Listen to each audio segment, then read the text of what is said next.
Statistika maħruġa mill-Uffiċċju Nazzjonali tal-Istatistika turi kif fl-aħħar sena tiegħu Gvern Nazzjonalista żied l-ispiża fuq pagi tal-ħaddiema tal-Gvern b'40 miljun euro.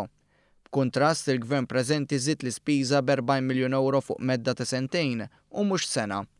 Fi stqarrija l-Partit Laburista qal li bħalissa żieda fin-nefqa fuq il-ħaddiema tal-Gvern hija n-nofs ta' dik li nefqet l-amministrazzjoni preċedenti.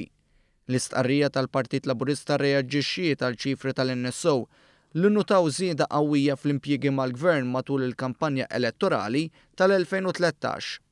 Fil-fatt minn mindu Simon Busuttil kien inħatar viċi kap tal-Partit Nazzjonalista kien hemm 660 persuna li daħlu jaħdmu fis-settur pubbliku. Dan ifisser li kien hemm madwar 6 persuni li kuljum iddaħlu jaħdmu mal-Gvern, sostna il-Partit Laburista. Dawn il-figuri xejnu għal kollox dak li qed tgħid l-Oppożizzjoni dwar iż-żieda fl-ispiża tal-Gvern preżenti. Fil-fatt il-Partit Laburista fakkar kif sentejn biss il-Gvern irnexxielu joħloq tkabbir ekonomiku minkejja li r-rata tat-taxxa ta' dħul naqset kemm il-darba. Fakkar ukoll kif pajjiżna rnexxielu joħroġ mill-Excessive Deficit Procedure minkejja li Simon Busuttil prova jagħti l-impressjoni li Malta se titlob bailout bħal Greċja.